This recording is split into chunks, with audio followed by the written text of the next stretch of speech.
Hi, good evening. It is November 8th, 2022, and this is the November general meeting of the Multnomah Neighborhood Association. I'm Moses Ross, your chair, and thank you for being here on election night. Let's just get to the point. A lot going on. I hope everybody had a chance to vote, and let's just see. Let's just see how things go. Be patient. That's the only thing I can say to folks. We've got a pretty good schedule here of events to talk about today at the meeting. First off, I do want to though I'm sorry. We need to the previous agenda, our agenda, which I was going to put up, and the previous minutes. Want to make sure that those are reviewed and approved to go forward. And Tad, I do this every time. What is the correct wording of that again for the agenda and the previous minutes? Consent agenda. You can ask if there are any requests for changes to the agenda. If there aren't any, you can say that since there are none, the agenda is approved as presented. Very good. Robert's rules. Okay, so are there any changes upon review to the agenda and to the previous minutes? Both of those would be in the folder on the public folder, but let me also bring up the agenda as a screen share real quick. We can see what we're going to be doing tonight. So we have here our guest is going to be at 7:30, and that would be to speak about the I-5 improvement project. We have a few items in the development side of things, our updates and reports, old and new business. Is there any additions, or are we hearing none? Approved as it has Presented. All right, here. So let me stop this share. Actually, no, let me keep that up for just a quick moment while people are coming in, and then I'll stop the share. Let's talk about, first thing is talking about land use, schools, and parks, our committees that we have for those topics. We are still looking for volunteers for chairs on those committees. Land use is so important. Schools and parks, schools just starting to get hot again, and parks especially. So a quick plug for those openings. Corinne Wallace has been working on a small grant project, and specifically painting with money being used to paint intersections within the neighborhood. And I wanted to talk about that because the funding for this small grant project has been is available to us as we, at the same time that we're going through the process of looking about how we're going to change the MNA into a true 501c3. And we'll talk more about that later on, but the challenge has been that we have some of these grants from the city to be able to do projects within the neighborhood require us to have that status. So especially when it comes to what had happened with Sweeney and them being our fiscal sponsors, but that's for another discussion. But I know that Corinne is not here right now, but I wanted to at least bring this up. This was, and there's some information in the public folder that is available on that topic. I do want to get into next the bylaw ad hoc committee report. Tad and myself and Peter met and discussed the next steps for where the bylaws need to go, the review of the bylaws for, of course, review and approval by the membership.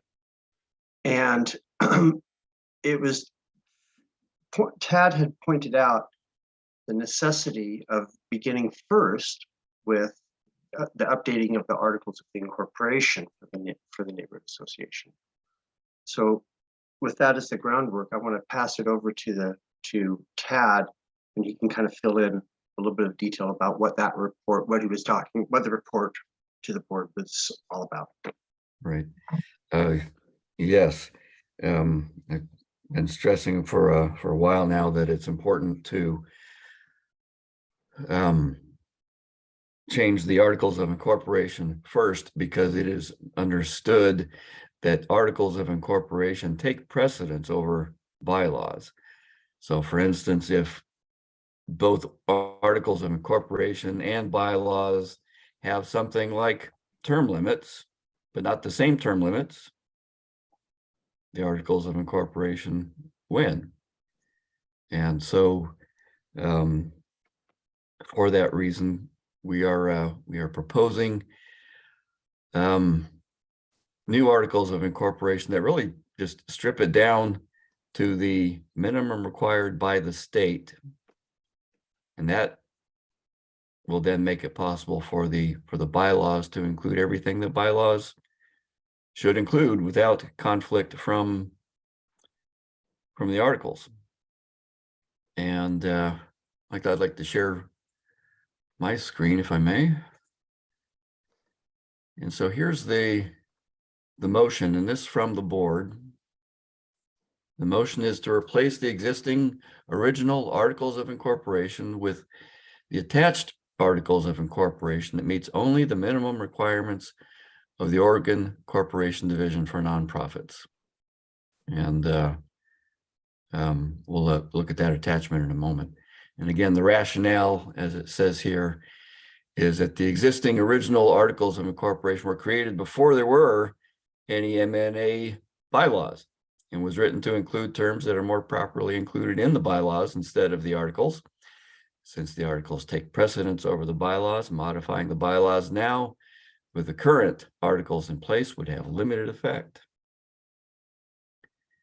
I just want to And clarify, just want to reemphasize one thing that what you said is that the Articles of Incorporation take precedent over the bylaws. right. So whatever is in the bylaws, the Articles of Incorporation now, if the bylaws go counter to that, it's out of compliance. Yes, exactly. So here are a few things that are in the articles now that are more correctly placed in the bylaws: purposes and powers, membership qualification, neighborhood boundaries. Again, both documents have neighborhood boundaries right now, but what the bylaw says doesn't matter because articles win. It also refers to directors, election of directors, and term limits, and all of that belongs in the bylaws. And so that is the motion to replace the articles with Moses, do you have a document that you can share? Oh, yeah, wait a second. What I And want while he's clarify- looking for that, I'm going to add that while we are presenting this motion today, the nature of the motion, that is changing the Articles of Incorporation, is a big deal. It's not the kind of thing that is presented and voted on in the same meeting. So we are presenting it today, and we'll vote on it a month from now at the December general meeting, giving everybody lots of time to think about this. Right on. And I want to also clarify, in the link in the chat is the public folder, and in the public folder is all the documents that are referenced here. We've got the original Articles of Incorporation for the Neighborhood Association that come from that were dated in 1988. And that's the ones that take the precedent at the moment. You've got a copy of what Tad just screen shared with you, the actual motion. And then you also have a copy of the basic application process, that the paperwork that the state asks for, and you'll see the dramatic difference. And I do also want to clarify one thing as well. We recommended this to the board in our report at the last board meeting, and the board decided to present this as a motion to the general membership for consideration at the December meeting to allow for that 30-day time period for us to vet this, for folks to be able to vet this. And so expect a vote on that in December. And if you guys have any questions about it, well, the motion will be presented. The board motion will be presented officially, I should say, for a vote at the December meeting. So, yeah, and because it's coming from the board, it doesn't require a second. So it's just something that the membership can vote on. Now, in the next month, I'm looking forward to the conversations about this. If folks want to make comment on it, pro con, please reach out to me, and we can take that, go from there. So that's where that stands. Do we have any questions? Yes. Yeah, Tad, can you reshare that really brief list of the bare minimum requirements? Yes. I think it kind of went by really quickly. I think that would help us understand the coming proposal. Yeah. So these are the minimum requirements, and what we found online on the Oregon Secretary of State's website is an actual form. So it's not like we have to create a document and format it ourselves. It's just a form with fields in it. These 12 things you see here, and that's what Moses filled out. He just filled out the form, and that's our. I don't remember where that form is at. Here, let me show it to everybody real quick, if I may, after you close out the screen. I remember. Okay. So now let me bring this up. Oh, the joys of technology here.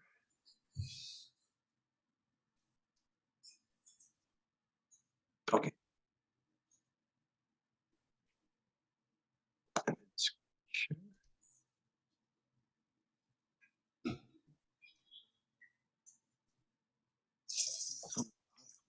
So will the motion on the floor be to resubmit the articles of incorporation as described and then move on to another process for the bylaws? Is that?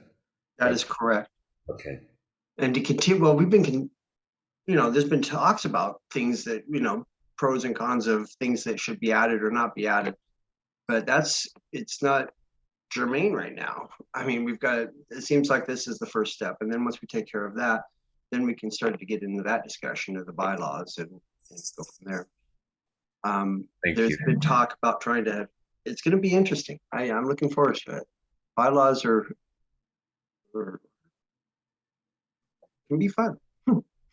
And just one last question. I'm sorry to belabor it. Is this time bound? The revision of the bylaws? Is there a clock ticking for us, or can we just have a robust process that takes a couple of months?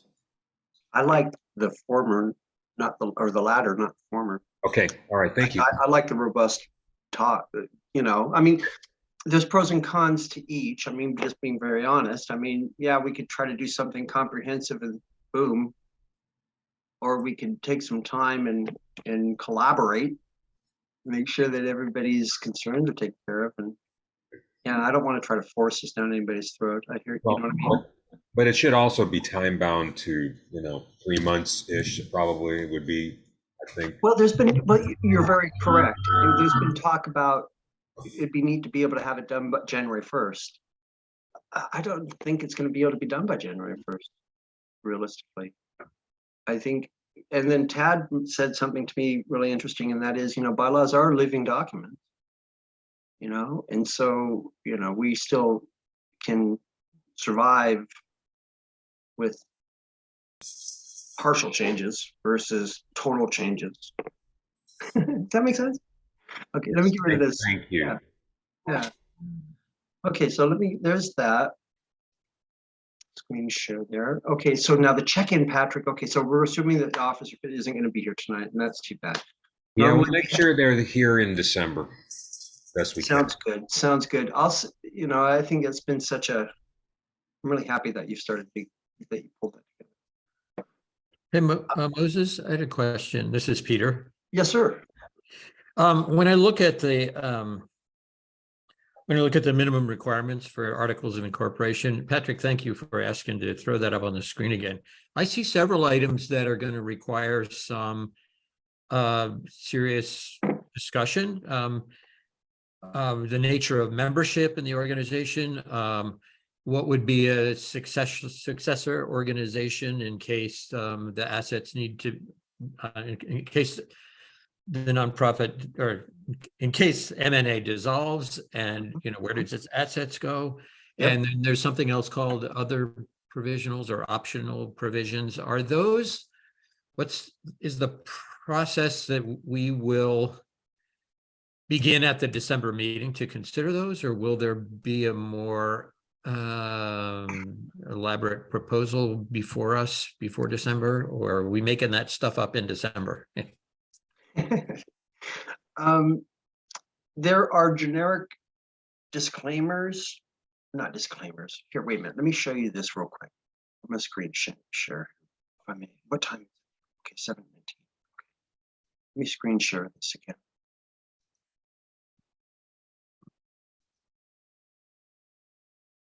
Here we go. Now, you'll see here, it reads distribution of assets on dissolution, Article 7. Do you plan to submit a separate filing to qualify for what 501c3 status? If we did that, yes. In the Article 7, you write see attached and attach the public benefit 501c3 information language on the following page to the Articles of Incorporation. Mm-hmm. What they're talking about is up there, up top. No, wait a second.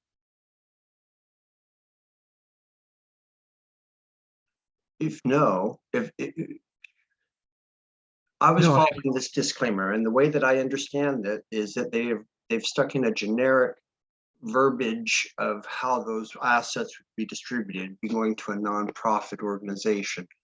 Here it is. The public on dissolution must distribute its assets to an organization organized for public or charitable purposes, services, etc. Yeah. So if we're taxed as a public benefit corporation is a corporation that is tax exempt under 501c3 or is organized for a public or charitable purpose. And Right. B goes into what to do with those monies. And three and number 1 and number 3 are different types of nonprofit. Yeah, no, I think I understand all that. It's just, if we're Where do they go? if we as an organization are going to decide who to pass our assets on in case we dissolve, that could be an interesting discussion. It could be. It can be any other 501c3 or There public. is language of dissolution in the existing articles. One possibility is to simply copy that. That's true. Okay. And here, if I may, real quick, I'll also bring up here. Shoot. Not ready to do that just yet, but I'll bring the Articles of Incorporation, the original ones, also address that. And I don't have them directly in front of me, but it'd be interesting to see what they are. Here, wait.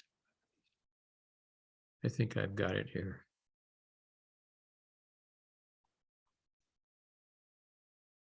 Sorry, guys. Here.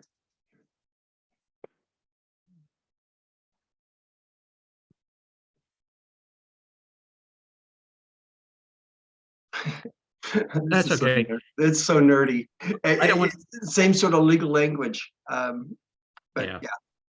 In the old document, in their document, they don't have the specificity that maybe like must go to Goodwill or must go to X organization.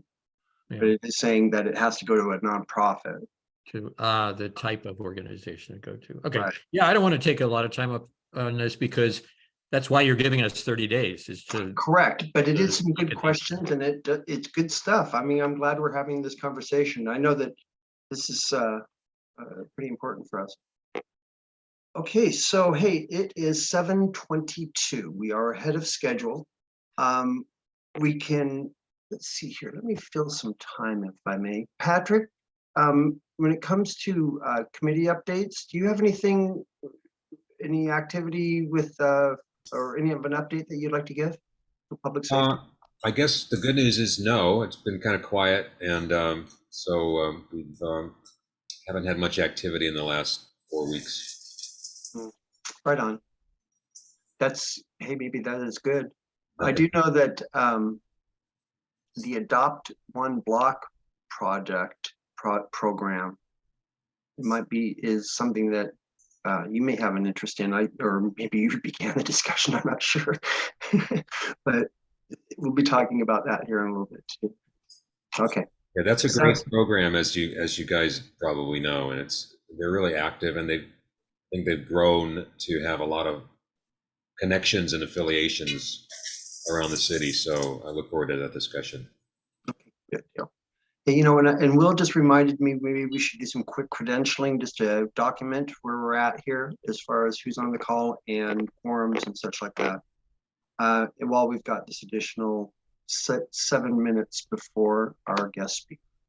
So, Will, I'm going to turn it over to you to do that. Okay, I think we can do this fairly quickly.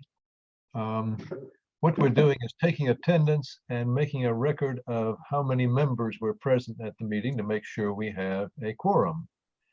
And very briefly, I'll go over the criteria to be a member. You remember, if you live in the Multnomah neighborhood, if you own a business in the neighborhood, or you own real property in the neighborhood. And that meaning really to live in the neighborhood, you don't have to be a homeowner, you can rent just as long as your address is inside the neighborhood. In order to register as a participant in the meeting, we put a poll up, which gives essentially 6 choices. You can say, yes, I'm a member, and there's one person on this login. There are 2 people who are members on this login, 3 or more. And then if you want, you can say, I'm not a member, but I'm a guest, and there's 1 person, 2 people, or 3 people. It's pretty straightforward. Any questions of what we're going to do? I will, when you are ready, we will launch the poll. People will have a chance to fill out one of those 6 options. When enough people have filled it out, we'll close the poll and make sure we have who's here as members. Any questions? Okay, well, here we go.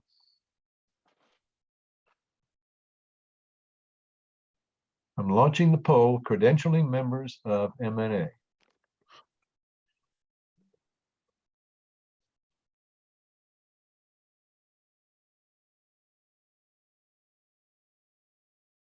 I do like this poll credentialing. It's All great. right.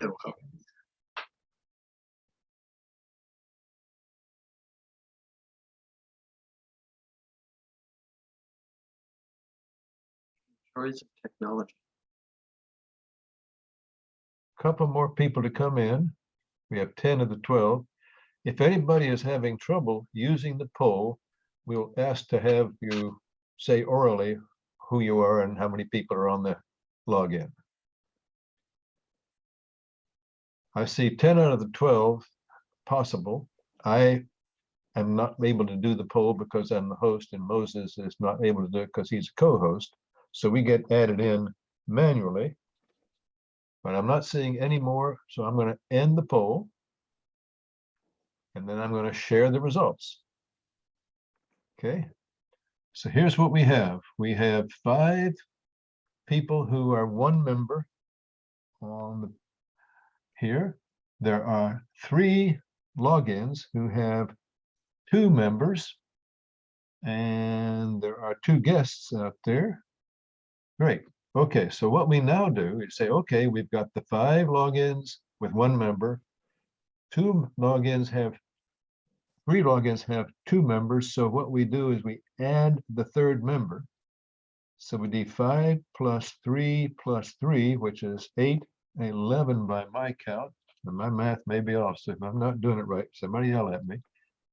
And then manually, I and my wife Edith are here as members. So that's 2 more. And Moses is here as a member. That's the 3rd person. So there are 3 plus 11. So I count 14 members at the meeting.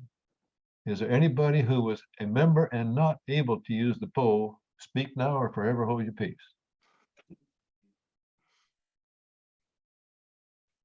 All right, so that's the official count. There are 14 members present. We have a quorum and we continue the proceedings. Very good. All right, I'm going to close the poll here. All right, well, it is, look at this, 7:28. I'm early by 2 minutes. We have our guest speaker tonight. Let me introduce Hope. I see Hope. I see Hope Estes. I hope I pronounced it correctly. You did, yeah. I have Jessica Bowl, and then Valentina Peng here to speak about that project. You got a big one in front of you here. What's going on? Who gets to tell us about it? Okay, thank you for having us today. Many of you may have heard about the project. We did a large mailing just a few weeks ago to get some detailed project information out and also announce the launch of an online open house for the project. So it is on Southwest 26th, that local road that goes right under I-5. That structure there will be improved. And let me pull up this slide deck that we have, and we can go over some of the details here. Okay. Can everybody see that slide? Are we good to go? Great. So we'll just quickly go over the project and some of the details, and then Hope is with us today to, help us answer any real specific questions you might have. So we just want to ground us all in sort of what the project is about and go over some of the traffic impacts so you're all aware, because we know it'll be a large inconvenience to the neighborhood and also to, those of you that use I-5 frequently. So as I said, it's the Southwest 26th Avenue section that's under I-5. The structure there, along with the I-5 deck on top, are being replaced. This portion of I-5 is used frequently. I-5 is such an important route from Mexico all the way to Canada. We see a lot of traffic on it. It's really important for our regional transportation needs. At the end of this project, not only will there be a smoother ride on I-5, but there will be some great improvements on the local space as well that we'll go over. The construction will start in 2023, and then we'll see major impacts on I-5 in 2024, which we'll get more into. One of the things we want to talk about with this project just very quickly was the process and design that ODOT went through. There are two different ways to approach this project, and one was to completely replace the bridge, a replacement bridge, and the second one, which the agency chose, was to build a support structure underneath, which with a new bridge deck on top. We really are talking about this just because construction 2 or option 2 was a lot less construction time, cost less money. There was a lot less noisy work and fewer environmental impacts, and it also increased safety for our construction crews. So doing a full replacement bridge, which is what the engineers were at first, I believe, looking at, we would have been looking at a lot more traffic impacts than what we're going over here. So that's just to sort of give you a little bit of background of the work that happened internally to get us to this point. So the new structure that you'll see on Southwest 26, we have this little illustration here. Currently, if you know that area well, on the sides it's open. This will be a kind of a closed structure. It will look like a tunnel, but as Hope had said in our last presentation, it's not actually to an engineer a tunnel, but to us lay people who are just out in the world looking at it. That will be the look and feel of it. It will be well lit, and then people who are walking, biking, rolling, that area will have a wider space for travel. And there's also a PBOT project going on in the area as well, the Barber Infill project. And we're working closely with them to make sure that that connectivity for pedestrian, bike, and those who roll, that is in the area. So we'll get a little bit into the traffic impacts now. Oh, and it looks like Hope has Valentina, thank you, Valentina, has shared some information in the chat too. So the construction on impacts on I-5 in 2023, we'll start with some nighttime lane closures and some possible nighttime one-directional closures of I-5 North or I-5 South. But in 2024 is when we see more of the major impact on I-5, and it will fully close in both directions for one full weekend from Friday to Monday. Most likely the official detour will be I-405, and once we have that confirmed, we'll get that out. And the dates of that are to be determined, but as you know, we're still a little ways out of 2024, but as we get closer to it, we'll broadcast that widely. There'll be a pretty big media campaign around that, as you can imagine. Closing the highway is a big impact. And then getting into the local impacts on Southwest 26. So Southwest 26 directly under I-5, that portion will close for almost a year to vehicles. People walking, biking, and rolling for most of that year will have access underneath. For when they don't, there may be some short periods of time when we need to close it. We're working on an accessible detour. I see a hand raised. I just have one more slide, so I'm going to get to it, and then we're going to take questions or comments. So perfect timing. Hope, was there anything else you wanted to add before we dove into the questions? I don't think so. Oh, I guess I'll just add just a quick introduction. Hi, my name's Hope. I, until very recently, was a community affairs coordinator at ODOT in Region 1. I'm still at ODOT, just not in that role anymore. And I was assigned to this project. As you'll see in that slide that Jessica just had up, the new contact who will be your public contact for ODOT on this project is Ellen Sweeney, my colleague. I'm here in her stead today because she had a prior commitment. But if you have questions in the future, her contact information is on that slide. It's also on the project website and the online open house. And then, yeah, I think we can move straight into questions. Hi, thank you for the presentation. Do you mind throwing up that the local connections detour slide up there for a second? I had a couple questions on that. Oh yeah, let me pull that up for the Southwest 26. Wow, it's so pretty. Uh-oh, the bubbles.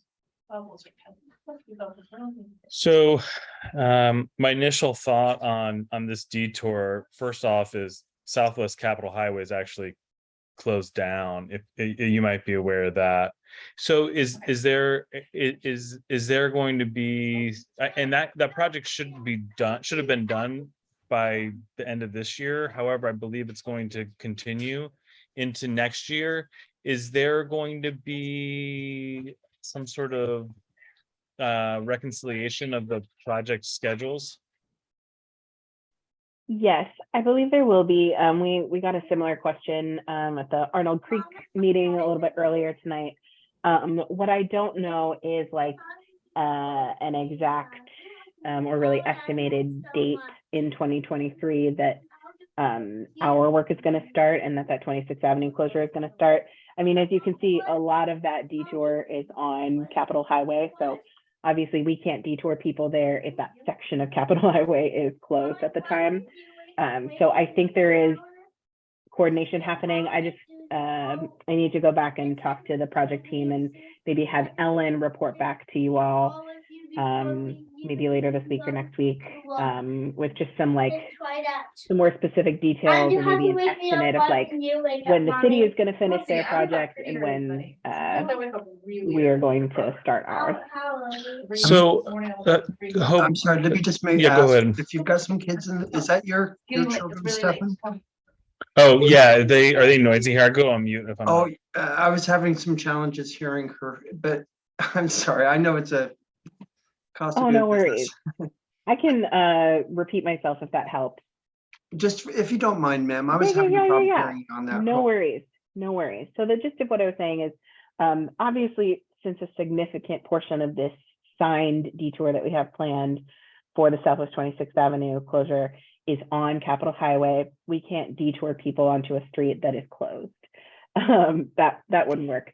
So I, assume that our traffic people are working with the city's traffic people to make sure that we're not starting that official closure until after the city's project is done. But I don't know that for sure. And I'd like to have Ellen Sweeney, my colleague, who is now the community affairs coordinator for this project, maybe report back to this group via email. Maybe she'll contact you, Moses, to give you an Sounds good. update that you can send out to people. And, and also Stefan is our transportation chair. Great. So, yeah, and thus his interest in this. So let me, and I know, and I interrupted you during a question, Stefan. Oh, so right. thank you. I was just gonna suggest too. So Dolph Court there is like a nice, quiet neighborhood street. It's been flagged by PBOT to be turned into a greenway. Is there any reason that the signed traffic detour wouldn't take people down Barber Boulevard? Seems like maybe a more appropriate street to flood with traffic than a neighborhood road. That's a good question. These things are, detours are very deliberate. There are always lots of reasons why we choose specific streets. I don't know exactly why Dolph Court instead of Barber. I'm sure there is a reason, and I can ask and get back to you. Yeah, I mean, just Barber is a street that's made for taking lots of traffic. Dolph Court is a street that has like a playground on it. Yeah. So to me, this doesn't make a lot of sense. And maybe if it's not set in stone, if you all are looking for input from people who live in this area, let us know, or let me know, or whatnot. Yeah, the design of the project is complete, which means the detour is sort of set. Even though construction hasn't started yet. But I will take this concern to ODOT and see if we can, report back with some kind of an answer. Like I said, I'm sure there is a specific reason. I just don't know what it is at this moment. What year are we talking about this detour being in effect? This will begin sometime next year, probably earlier in the year. And it will last for about a year, that closure on 26th Avenue. And I think, like Jessica said in that slide, people walking and biking will be able to travel under the bridge on 26th Avenue for almost all of that time. There may be some very short periods of time when the contractor has to completely close 26th Avenue, and there will be I think the agreement we've made is if the contractor has to do that, they will provide a shuttle for people walking and people biking during those times. And there's like a limited number of days or nights that they're allowed to do that in the total contract period. But for the most part, if you walk or bike, you'll be able to get through. You just might have to wait for a flagger to allow you through. And one final question, how long would this detoured route, how long would it be in effect? About a year. This is going to be a conversation because I have to agree with my transportation chair that Dolph Court being identified as a greenway, one of two major greenways in our neighborhood, it might not be ideal for a detour, a specifically guided detour, but we'll continue, we'll be in touch and perhaps we can see what we can do. Yeah, Hope, I put my email in the chat. If you don't mind just copying me when you reach out to whoever it is, because I would just love to, figure it out. And also too, I'm sure you know this, people that are trying to get under the bridge, they see that it's closed. Not many are actually trying to go to the end of where that green arrow is. Yeah. A lot of those people are trying to get to Multnomah Boulevard.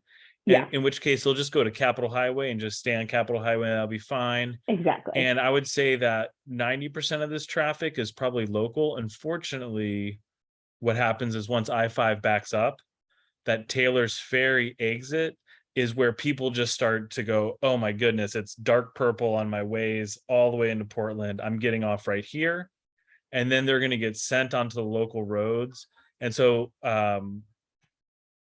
somehow I think that detour is not going to be beneficial for those people who are taking Taylor's Ferry as like an emergency exit to get off I-5 when it's crowded. So if there is any wiggle room, if there's a conversation to be had, that's fine. If it's like, this is what it is, deal with it, then, you know, we get that too.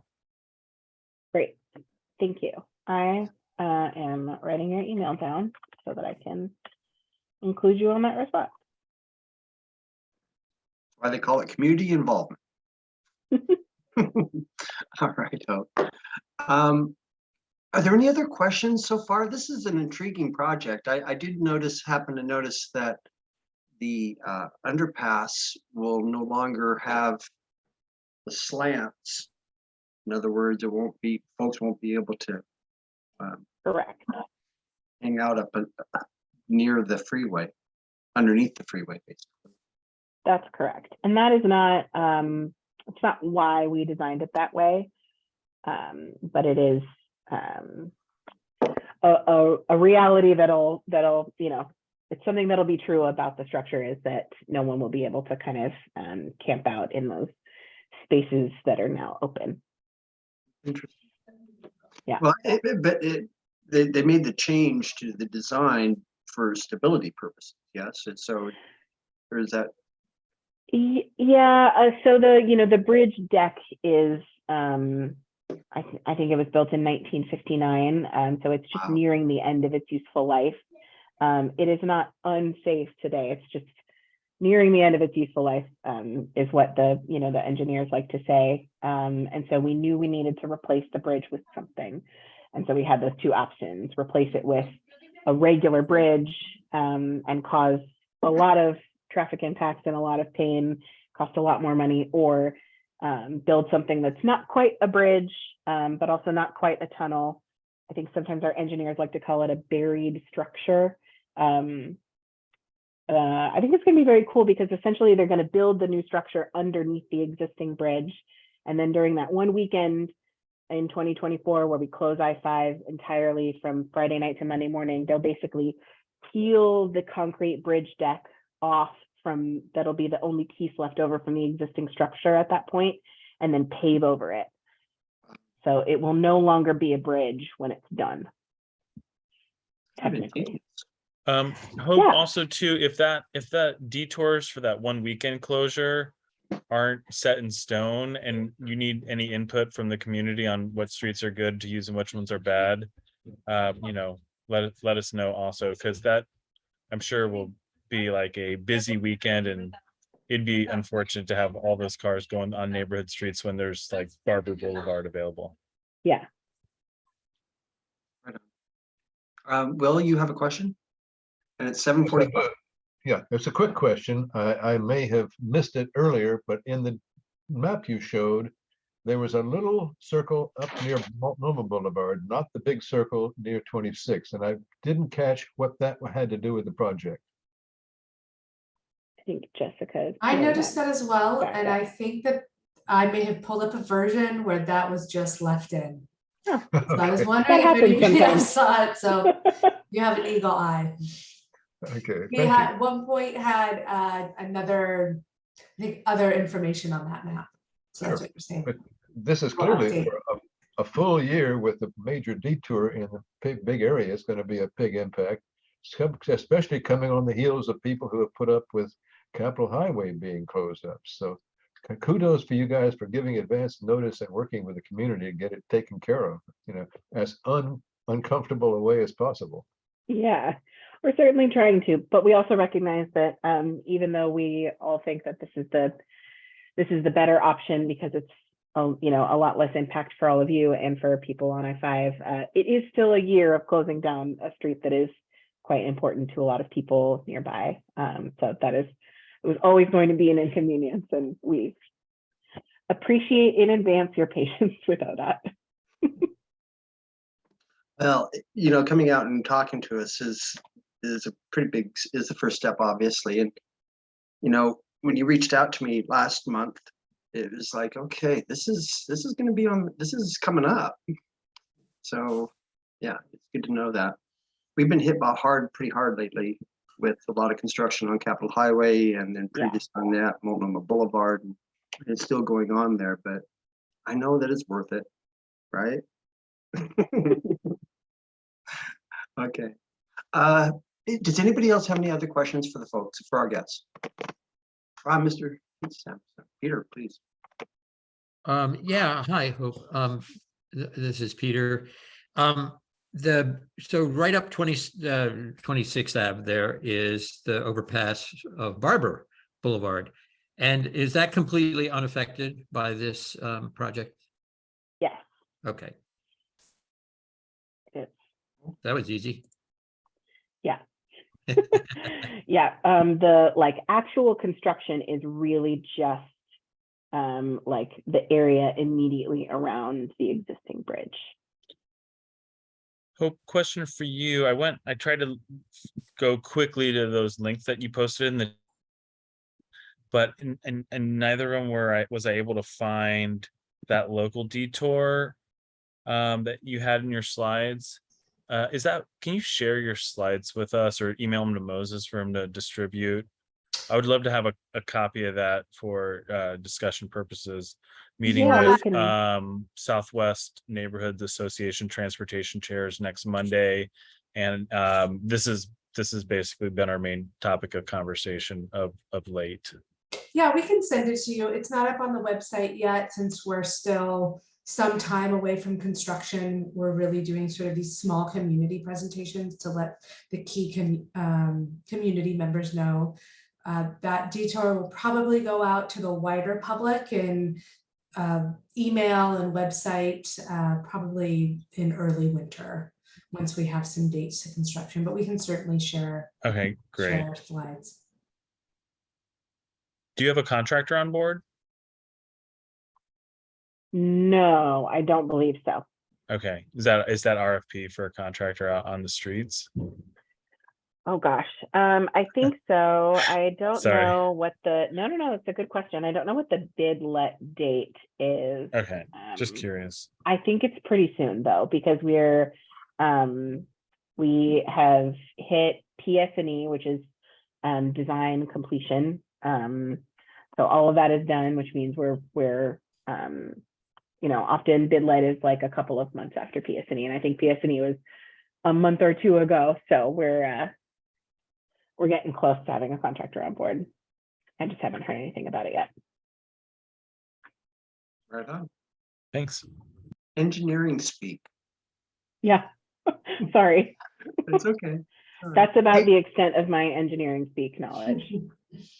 That's okay. Hey, Julie, I know you're on mute right now, but I know that you also live very close to all of this. Any thoughts, any comments? Julie? It's gonna be tough for the kids that go to Jackson, on this side of town, but it's, it is what it is what it is. And Stefan is spot on. I mean, Barber is basically a little I-5, and it's weird to go down this, basically a one lane. I mean, you can only get one car down that road, and there is like the park. So when people are already on ways and they're pissed and they're off of 5, they are not the stewards you want with, walking your dog on sidewalks that don't exist and stuff like that. But this is just a Southwest Portland thing. We'll get through it. It is true. And and I noticed also, I mean, there's this route, but I mean, quite frankly, if live in the neighborhood, I would just keep on going down Taylor's Ferry until there's other ways to get into the village from either location. That's not the other side. So anywho, okay. Yeah. Julie, thank you for that comment. And I think if there's nothing else on this topic, I thank you, Hope. Thank you, Jessica, and thank you, Valentina. Is there anything else that you need to share? No, thank you so much for having us tonight. Well, thank you. I'm sure we'll be talking again when you give updates about what's going on. We will. We'll be sure to loop back. Thanks, everyone. Appreciate it. Thank you, everyone. Thank Have a you. great night. Okay, so let's see here what we got. Next, that was intriguing little project going on there. That's pretty comprehensive, huh? We have our officer updates on the schedule next. I'm going to be pretty brief. I'm glad to see that we're having some movement going forward within the status of the neighborhood association with the bylaws, and the investigation work behind what's going on with 501c3, how it's relating to our ability to be able to grow as a neighborhood association and get our things done. So in this board, this proposal on next in December is just a first step that we've needed to take for a long time. And so I'm looking forward to the discussion with everybody over the next few months on this issue. Let me also mention, well, no, I'll wait till that later. Next up is our vice chair, Beth Omansky.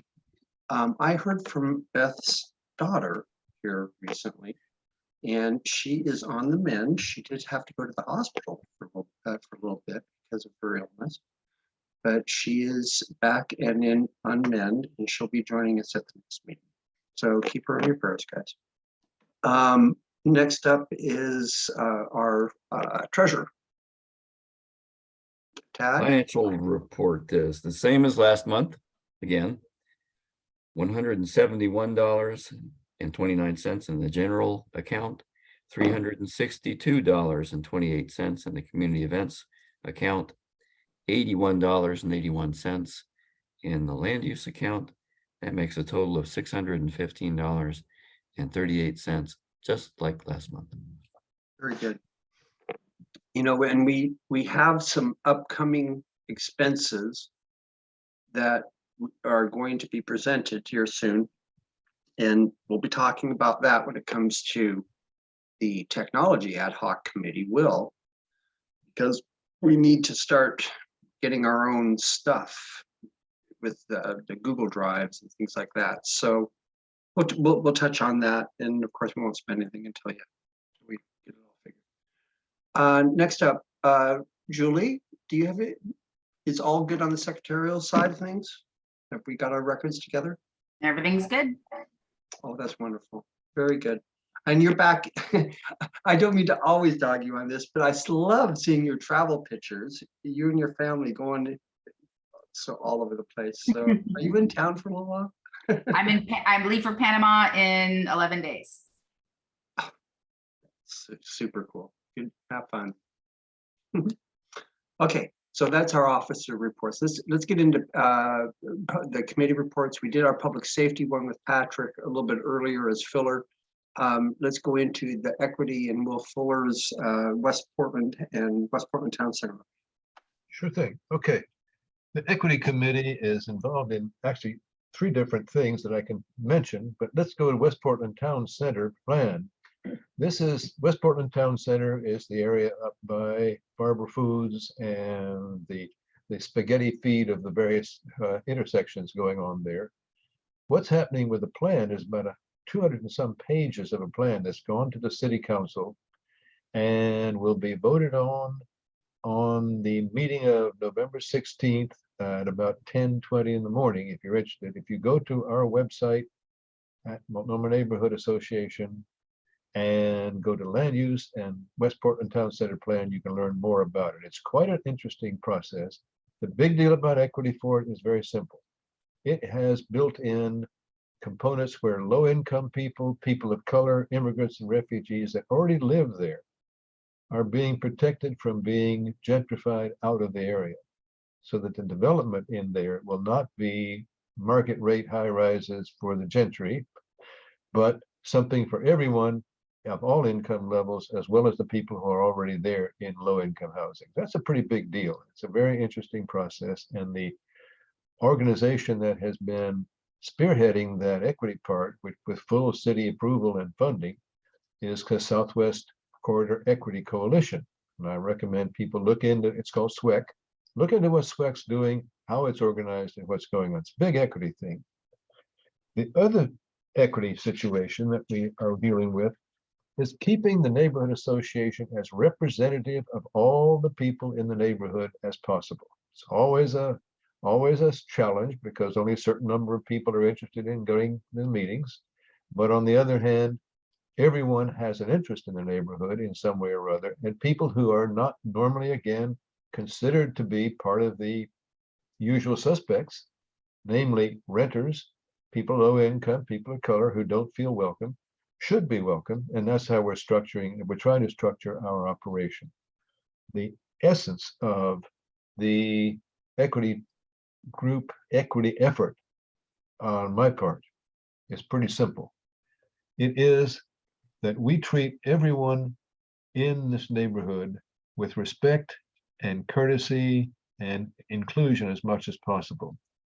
We passed an equity statement which said we talk about an open, fair, welcoming, and safe neighborhood for everybody.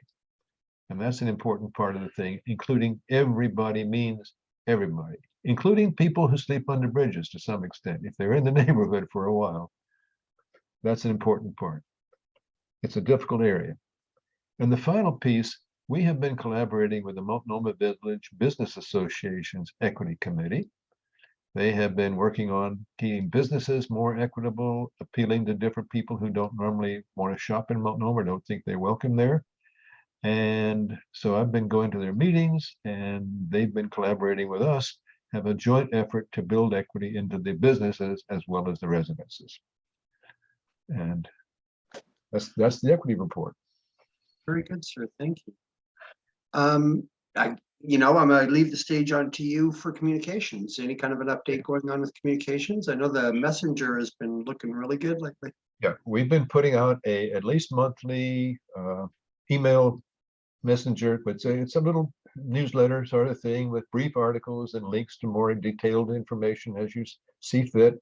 Current status of things like the Safe Rest Village, projects like the Adopt One Block project, and so on and so forth. That's been a really useful outreach. If you wait for people to come to you and to your actually your website or so on, especially ours, which is not real sexy, they don't come. But if you reach out to people and say, oh, I didn't know about that, I'll find out. And so that's one part of the effort. We're going to be expanding that into social media, Facebook for the old folks, and WhatsApp, and so on and so forth for young folks. And because, again, people who are communicating online need to hear from the neighborhood association. So outreach is important. We have some projects. We have one ongoing with the what they call the village at the headwaters, which is a senior low-income housing project, apartments. They have some need for crosswalks and other traffic controls in their area.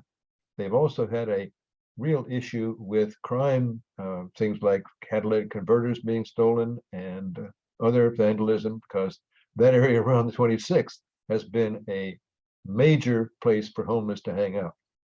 And there are some people who are pretty dangerous. We're working with them and other people as we get going. So that's our communications effort. Awesome. Okay. Let's go next to Stefan and transportation. Hey, Moses. Hey, everybody. So we briefly talked last month about some LTIC funding for Southwest Nevada Court over by 25th to about 23rd. And I was going to put together some information and share it with everybody for a motion to move funding. And prior to presenting it to the board last Tuesday, we got an email from Steve Sigathy of PBOT saying that they're going to pull that funding and they're going to move it to unfortunately to shortcomings on Capitol Highway project in order to patch up budgets that have spiraled over. So that topic is sort of dead in the water now. Other than that, I'm trying to assemble a list of projects. There is eventually going to be a new sort of call to the the masses from PBOT on what projects do you think you need in your neighborhood.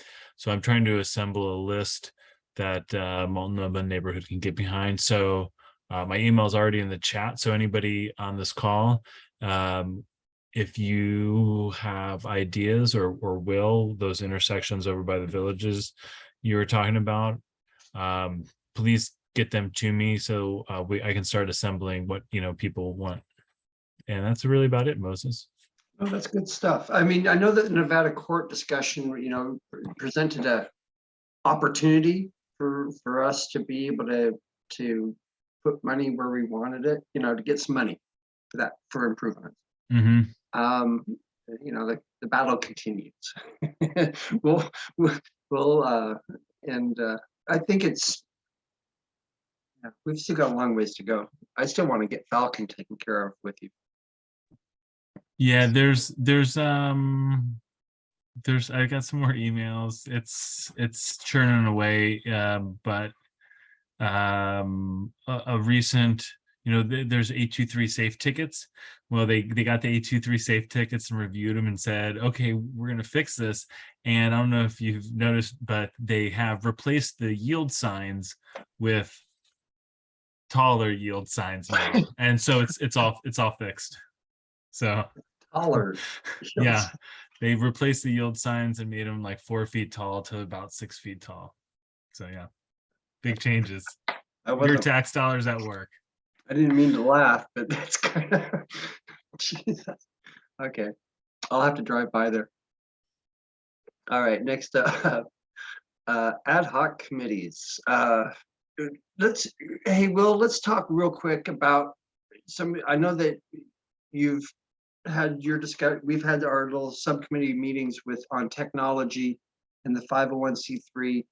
We have, but our focus on the Articles of Incorporation may have led to not much action on those. Is there anything to report? Well, okay, it's Corinne, me, and you who have been on those subcommittees essentially. Yeah. And Corinne and I met briefly, but in fact longer than she really wanted to meet. But you weren't there, so we decided to hold up until you were available. You were doing something or other around elections. I'm not sure what, but anyway, you've been a busy man. This is a big day. Today is my Christmas day. Yeah, I have to admit. We're doing a couple of things. The 501c3 and technology are somewhat interlinked, because once we get to be, if we do get to be our own nonprofit organization, we can do things like have our own website that we can pay for and do other things as an independent entity. But we really can't do, we're kind of cramped by having a fiscal sponsor as Sweeney. Sweeney's been really helpful and really nice to us, but there are some things that we are limited in doing, especially around the website, where we are kind of secondary on the website. We need to be primary and do it better. Along those lines, we did do one thing. We wanted to have in-person meetings, or actually hybrid meetings, because I think in the day of dwindling COVID and so forth and so on, people are getting used to, at least some people, coming in via the internet. So that would be something we can build in. There's an ongoing cost. I haven't found any place that's cheaper than the Multnomah Art Center for an in-person meeting room that's open in the evenings. They cost, at the discounted rate so far, $60 a night per meeting. Used to be, when Sweeney was active, they could subsidize that and they paid the rent.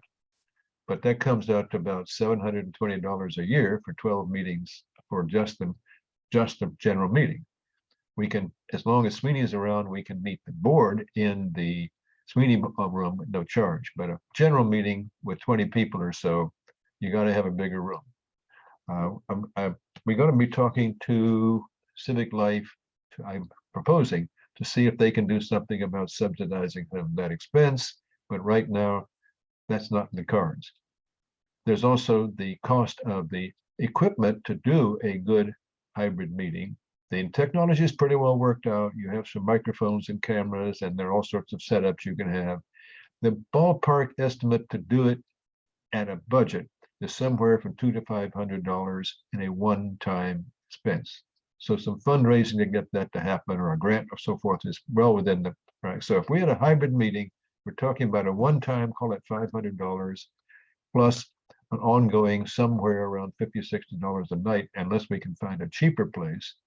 The places that will rent space to you are things like Lucky Lab, but they require a minimum purchase and some other things. So the net is we don't want to have a meeting where people have to buy some meals in order to come to a meeting. That's inequitable. So those expenses are still being dealt with. The 501c3 looks like not as much of a problem as we're going to be, but now that you're back in the saddle, we can meet and go into greater detail and just exactly what the steps are. We had talked about maybe getting it done by the end of the year, going into 2023 as a 501c3, but let's see where we go. The robust discussion of bylaws, the nitty gritty of what it takes to be a 501c3. So we have our own identity, both technologically and on the ground. Amen. Amen. I agree with that. Okay. Good stuff. All right, let's get into some old business here real quick. And Devin, you've been wonderful to stick around. I appreciate it here. We have Devin from All Good Northwest with us. And oh, there you are. Hey. Okay, hi. Hi, good evening, everyone. If I haven't introduced myself or met you previously, I'm Devin Hoyt, Communications Manager for All Good Northwest, operator of the Multnomah Safe Rest Village. Yeah, I don't have very robust updates for you this evening, but feel free to ask any questions that you might have. First off, I just want to kind of clarify and put this out there that the mayor's announcement for his plan has everyone really curious about how that will impact our work. And I will say confidently that it won't impact what All Good Northwest does. We will continue to do the work as usual, and the villages will operate as usual. We're not seeking a contract to get involved with whatever comes to fruition.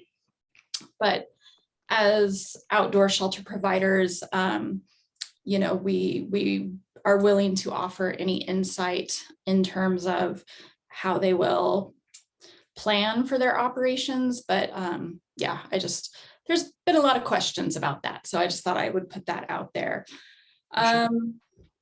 Friends of MSRV are planning a coat drive for the village. I believe it's going on now through Thanksgiving at Umpqua Bank and Classic Collision. I spoke with staff today and their capacity for storage, their storage is full. So what that means in terms of large amounts of donations is that it will need to be diverted to our main donation hub, which I can provide the address and the information for that. But if folks still want to deliver food items or baked goods, small donations, that's suitable. But if it's a large amount, staff just don't have the capacity for that at this time. That makes sense. Yeah. So, well, I'm glad to hear. I mean, when it comes to that, no news is good news. I mean, in the sense that things are going smoothly and there haven't been any challenges. Yeah, no new challenges. I don't have any updated housing numbers for you. We weren't able to get that report done today. But overall, as of October 31st, as the entire organization, we have close to 65 participants housed. And I would say that, you know, that's a good portion of MSRV folks as well. That's fantastic. Okay, very good. Hey, it looks like we have a question from Will. Sure. Yeah. Well, actually, a couple of things. One, a comment on how things are going. We don't right now have formal look into what are people complaining about, but we hear about it. One of the chief complainants who has been really vocal and mentioned problems with activities around outside, especially up by Safeway, but said, as far as they were concerned, the Safe Rest Village is, they're quote, working, which is really high praise, because if there was something going wrong, we learn about it real quick. Yeah. Along those lines, the model of a smaller operation, not some giant tent city, Mhm. makes all kinds of sense in terms, especially when I hear talking about people who are undergoing the traumas of living on a street. We happen to have a person living in their car just down the street from us who's using nextdoor.com to limit their concerns, which, like, they had to go to the laundromat and demold and clean their car's worth of soaked clothes and so forth, and the tune of about $100 of fees on the laundry, Oh, wow. just because the car was not waterproof and they have no place to go. So it's a pretty traumatic situation people are living in. And like, again, what you're doing, the sensitivity with which you're doing it, I think is a very solid model to keep people in as best a situation as they can. And if they can't get in housing or something, at least get them a better place than they're living now. There is the issue, as you are well aware, of people who are dangerous for various reasons to themselves and others, and that's a continuing issue. There's also an issue of what's happening with the government, the federal government. Jake Dornblaser has been really good about getting into the, giving us the update on their latest communications with the Housing and Human Services. Will, I don't mean to interrupt, Will, but I was going to get to all of the rest of Okay. the other SRV updates. We're just kind of wasting Devin's time at the moment. Okay, well, I was, okay. Thank so I'm you. back off of it. I know that you wanted to talk about those issues, and I plan to. Sure. John, go ahead. You have a question. Yeah, Devin, there's been a news article I saw that audit reports something about your organization overbilling the Joint Office of Homeless Service by several $100,000. Mhm. I was wondering if you could tell us about that and what happened there. So I don't have information that I would be able to share about that at this time. I really would circle back with the joint office for more information about that. But at the next neighborhood association meeting, I'd be happy to circle back on that. That would be helpful. It seems like a fair amount of money. Yes, yeah, definitely. Yeah, and I think in some of the articles, they've addressed how that was resolved. But yes, I'll touch back on that for you for sure. All right, we're going to hold you to that, Devin. Okay. Thank you, John. Good question. I'd read that article. Peter, you have your hand up. Yeah, I just wanted to put in a word about the winter clothing drive that the Friends of the Safe Rest Village are mounting right now. And it's encouraging that we're getting a lot of clothing donated. It's too bad that they're out of space already at the Safe Rest Village in Multnomah, but we have worked with the staff there in communication with them about getting whatever donations come in distributed to other shelters and facilities around the city. Or so feel free to continue donating. Yeah, so everyone who would like to continue donating winter gear, we would welcome that. And again, the drop locations are the Umpqua Bank in Multnomah Village and Classic Collision on Multnomah Boulevard between the viaduct and the post office. Thanks. Sure thing. All right, that was yeah, good stuff there. Devin, I really appreciate your time, and I do want to go into some other SRV related issues, but it's not really affecting SRV because of your side of things. It's the other side of it. So thank you for that. And we'll circle back around on a question about Great. the news article. We'll do that next month. Thanks, Devin. Thank you. Thank you. Thank you very much, Devin. Okay, so what Will was talking about is that there has been some recent communications from Jake at the SRV team about the application for the FEMA permit, and they're trying to get a within compliance with HSH, the Department of Human Services. And there is a document, his response, the city's response, technically, to the questions that was being asked from by HHS, the federal government, HHS, Health and Human Services, for that. Well, how am I saying that wrong? The original application was. Yeah, when the original With the- application, it actually came out of the Army. This was an Army Reserve Center. They sent it over. The agency that has been administering it has been FEMA, Federal Emergency Management Association or Administration, which then is under HHS, which is Health and Human Services, which That's is the direct people that city is communicating with back and forth about the lease and the exceptions that can be done to put it in compliance with the specified uses of that facility. Mhm. This latest communication does have the rationale for why it's in compliance as a temporary use and so on and so forth. So I'm going to put the link in the chat for anybody who wants to look into all those documents.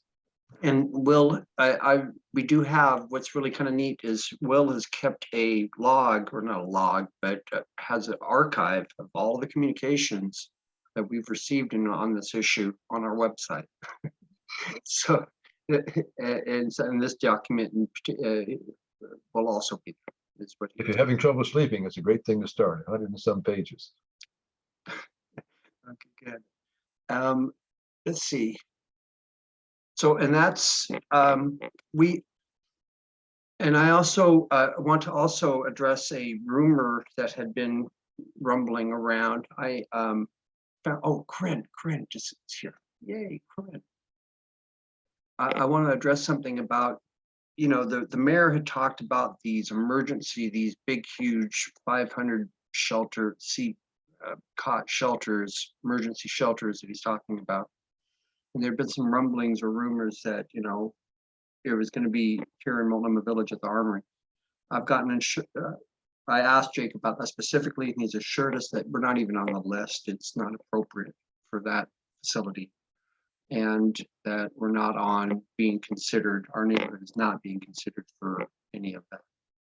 So that's good. You know, it sounds like our part will be with the MSRV and limited to that. So that was a good thing to hear. And then, yeah, I'm hopeful, knock on wood, that we will be also talking in December about the GNA. We're very, very, very close. And this was news that was just given to me the last day or two, that we're actually at the point where it's going to be, I'm looking forward to being able to present it to the membership at our next meeting. Let's just put it that way. And I'm hopeful that will stay the same. That would be the case. So that's where that's at. Next up, the Adopt One block program. Is Corinne, are you here? Or this is a Corinne project, yes? No, no, I don't do Adopt One block. No, okay, who's doing I'm so sorry, who's doing Adopt One block? It's the other girl. It's Julie. Oh, you sorry. It's Julie and Peter. Yeah, Of course, I apologize so much. Okay, yeah. Moses, read your newsletter. Julie. Okay, quick Adopt One block update, please. Actually, you know, Peter, you're going to be more eloquent. So Peter, why don't you take the lead? 'Cause I don't know. Okay. So Adopt One Block is it's a nonprofit organization. It's founded here in Portland about 2019, I think, and it seeks volunteers who will pledge to pick one block, just their favorite block, and keep it free of litter for a year at their convenience, at their timing. Once you sign up, Adopt One Block will send you a very sexy orange bucket, 5-gallon bucket, and some grabbers, And I guess now also Julie, gloves and a vest? No Right. vest, they'll give you gloves and trash bags, but the people that come through us, we're gonna be giving them vests as well. Yeah. So when Julie says come through us, she signed us up. Julie and I both signed up as individuals a good time, good time ago, and have been doing it for, gosh, almost a year for me and 2 years for Julie, I think. But Julie signed us up through a group application. So, and she now has in her garage these buckets and grabbers that anyone can avail themselves of through the Adopt One Block program. What you would have to do, and this is all this information is in the newsletter. You go to the Adopt One Block website, pick your block, and then you can opt out of receiving the equipment, and you would make contact with Julie to come over to her place and relieve her of some of the equipment that she's storing in her garage. So graciously, I gotta say. But that's it in a nutshell. And anything to add, Julie? Oh, it's fun. We go rogue and clean up areas as we see, they're messy. The site encourages you to send pictures of like funny things that you find, and they even arrange group cleanups if that's what you're interested to. So it's very satisfying. You get a lot of thank yous from your neighbors, and yeah, it's just a great way. You're out and about anyway. A lot of times people are walking their dogs, and it's just a nice, easy way to make just a little difference in our neighborhood. We have about 60 blocks adopted in the Multnomah neighborhood already. There are maybe 40 or 50 more that could use ambassadors, so-called ambassadors. So yeah, I did encourage people to sign up and join us. It is really fun, and I think I calculated a rough calculation that between the two of us over the last 2 years, we've collected almost 800 gallons of trash. So Impressive, actually. yeah, it's remarkable, and it's fun, and it gets you out for a little walk on a dreary day. I'll have to admit, I went to the website and I checked it out, and you can't beat the logic. I mean, it's quite an empowering little project. I mean, the fact that, you're just basically, you've got your space, Yeah. that you gotta just keep, that you have a vested interest in this little space. That's right. Yep. It's a very simple and rewarding undertaking. And I think Adopt One Block, I think they have several thousand ambassadors now citywide. If you go to the map and check it out, you'll see all the adopted blocks all over the city. It's very cool. Right on. Hey, I notice right now it's 8:25, and I'm going to be audacious and say that we might be able to wrap up early tonight at 8:30. And the way I'm going to do that is the next two topics relate to Corinne, and she can give me an update. And then we have the new business of the board motion officially being presented. We're not doing a vote. So, but it is new business technically. That's why I put it on the agenda. So this is more than anything notification that this will be available to the public to review, the membership to review. So, Corinne, the stage is yours for all the things that you're working on. Okay, I don't have the agenda in front of me, but I'm assuming small grant and Multnomah Business Association stuff. Yeah, okay, so just real quick overview, there's a small grant application that is open and closes here coming up on Tuesday. And we've long talked about doing some street intersection paintings within Multnomah neighborhood. And we've identified two that would, between myself and Stefan, are North and South Multnomah, that would be great candidates for intersection painting, some areas that already need some pedestrian safety attention. And so we're submitting an application for a small grant with the goal of getting supplies and funding to paint those intersections. So the intersections we have on our radar now are Southwest 35th and Falcon. which Stefan has brought up about with lots of safety concerns on that one, which it's like the gateway from South Multnomah into our business district, also connecting the rest of the neighborhood to Spring Garden Park. And then also 36th and Southwest Canby Street, so connecting North Multnomah to Gabriel Park in the business district. And so if you connect Gabriel Park through Canby Street down through the weaves through the business district, and then through Falcon over to Spring Garden Park, I think they're two great intersections that connect some pretty key parts of our neighborhood.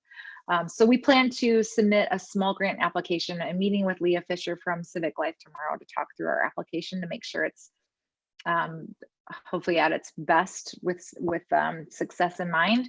A couple of the things that I just want to highlight. So I'm just going to read like 5 bullet points here on what we want to achieve with this. Goals would be to increase safety at key walking points in North and South Multnomah, connect Gabriel Park, the business district, and Spring Garden Park, like I mentioned, increase dialogue with PBOT and the community about pedestrian safety and needed improvements in Multnomah and Southwest PDX, where we have very little pedestrian infrastructure.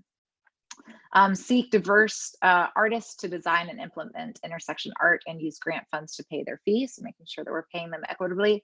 And then community engagement, so using the funds for marketing to get to those hard to reach members of our community that we've had very little resources to do so in the past. So really hoping to open up our breadth of communication with the rest of our community in Multnomah. I also met with the Business Association this morning, talking about their holiday gala that's coming up, and then also offered to include them in on this because the business district is such a large part of our neighborhood, that they also would like to see if we could bundle in a potential mural in the business district. And so we might try to add that to the small grant application, and so do a 3-pronged art installation in the neighborhood before the end of September of next year is the lofty goal. So more to come on that. And with that, I'll segue into the business district. So the Multnomah Village is doing their holiday gala event on the first Friday in December. They're going to do a tree lighting. I think Santa's going to be there. There's going to be music. We're talking about setting up a tent or a booth with some hot chocolate and cider and some activities for kids and that kind of thing. So one thing that they had asked for is, I don't know if anybody was around for Halloween, but they did a phenomenal job, and they had volunteers to do crossing guards, at the different intersections to help kids along. And it was amazing from a parent perspective. And so the Business Association is looking for similar volunteers to hopefully help with that first Friday in December. And then also potential needing help with trash collection and recycling and that kind of stuff. And so that just came out of a quick meeting that I had with them this morning, and I'll send out communication to our group as well on, but hopefully seeking some volunteers. So if anybody is interested in helping with that event, please get in touch with myself or Moses if you can't find my contact information, and reach out to me and I'll get you in touch with the Business Association. I saw here at the at Halloween the cross guards, and that was the first time I'd seen those, Corinne, and that was it's like, yeah, right, exactly. Yeah, Got that was some an amazing traffic here. Right. Yeah, I can't remember who they said volunteered, but they had a group that volunteered for them, and I think I don't know if it was pretty busy for them, so I'm not sure if they need more volunteers or if they're willing to do it again, but we've got such a great resource of people in our community, so I thought this would be a great place to ask for help with that. And then the last thing that we talked about with the Business Association is they want to do some kind of version of the parade, but they definitely need volunteer support. And the M&A wants to help support the efforts to bring a version of the parade back. So put that on your radar. If you want to get involved and help bring that back, please get in touch with Moses or myself. It's and we'll coming continue back. that dialogue. Yeah, it's coming. We'll continue that discussion about the parade, but they definitely want to bring that back for the community too. And it's not like they wanted to get rid of it. It's just how do we do this time? There's been a lot of changes to the infrastructure of the streets between the last time they had the parade and when they were doing it again. So they're constrained by space, which I learned in a meeting today. So that was kind of a challenge. But anyway, they do want to do some version of it this year. So if you'd like and they need volunteer support to pull it off. So if you'd like to get involved with that, please reach out to myself or Moses. That's intriguing. You're right. I hadn't thought about that. They've redesigned things. Okay, well, the conversation on that one continues for sure. We've got the painting intersections project that's happening. What did I miss? There was a third one. Holiday Holiday, Holiday Gala. yes. Yeah. And I just want to comment, I'm so happy that you're interfacing with the business association because we've got to, it's just smart for us to collaborate with. Smart, I agree. They're great partners to work with. good deal. All right, anybody got any questions for her, for Corinne? Any questions about what she just talked about? Good. Peter? Yeah, this, actually, it's a comment for Will, because, you know, many cultures have celebrations around this time of year. And the holiday gala might be a way to get out a message welcoming people who are celebrating, you know, other cultures. And because Santa Claus is not the only icon of Christmas, of the holiday season. True, very, very true. Good point. So the last but not least is this, just to get it out of the way here, is the new business in regards to the board motion. So formally, I'm as new business, as the chair, I'm submitting to the membership with the 30-day advance notice, the motion that we propose to update the neighborhood association articles of incorporation as per the earlier discussion that we had about it with Tad and myself and others. We'll be posting via the messenger. It'll be on the website. It'll be in the public folder. The documents related to this, the current bylaws from '88, the motion itself that Tad shared with us earlier, and the new, easier to format, or the new version, the document that I show with the new version. So yeah, and in upcoming messengers, we'll mention this and get this conversation started, and people free, and we'll have a vote in December on it. Is there any questions on that one? Are we all on the same page? Great. Okay, so that leads to the general meeting in December's agenda review, and obviously the first thing is going to be that vote. And then we're gonna, Stefan, thank you. We don't have a speaker for the December meeting confirmed yet. I'm sure we'll be fine. I'll need to figure something out. We're going to be promoting the holiday, the MBVA holiday thing, the holiday gala. The Business Association holiday gala. Anything top of mind that we also need to include on that agenda in December? Moses, the holiday gala will be over by the time the December meeting happens. Oh, well, go figure. Because it's first Friday in December Yeah. is December 2nd. All right, now pay for effort on that. I'll tell you what, I'll update the agenda and I shall get this out. But most importantly, the board motion is officially on the agenda for December. And also we'll have an update on the holiday gala. So May I suggest on the December agenda? Sure. We have, as an organization, I don't believe we've had a general meeting or any sort of discussion among the membership of what should the neighborhood association be doing? What sort of organization should it be? What are specifics? And when we're going into our own 501c3, that's a great opportunity, I think, to open up the discussion, not just the technicalities of the articles and bylaws, but how we want to present ourselves to the neighborhood, the city, as a neighborhood association with the maximum effectiveness in city affairs and the maximum representation of the neighborhood. It's a really cool opportunity. We could kick that off in December. Well, right on. Well, we'll have to talk more about that. I think that it is a bigger conversation. I'm not sure if we tackle it in December. No, I say kick it December off in meeting. December, not finish in Yeah. December. Yeah, yeah. Okay, good. But it is a good conversation to be having, absolutely. So I would take a motion to adjourn.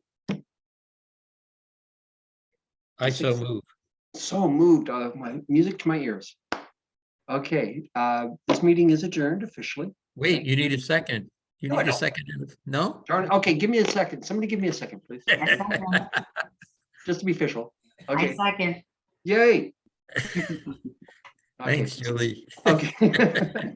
Okay, so we're officially adjourned, but I will follow up on the agenda for next month. And yeah, go look at the election results. Interesting stuff going on. I've been trying not to look at them while we've been having a meeting, but I'm gonna go study them a little bit myself. All Good right, night, thanks, everybody. everyone. Hey, thanks. Thank you, everyone. I appreciate your time tonight. Good night.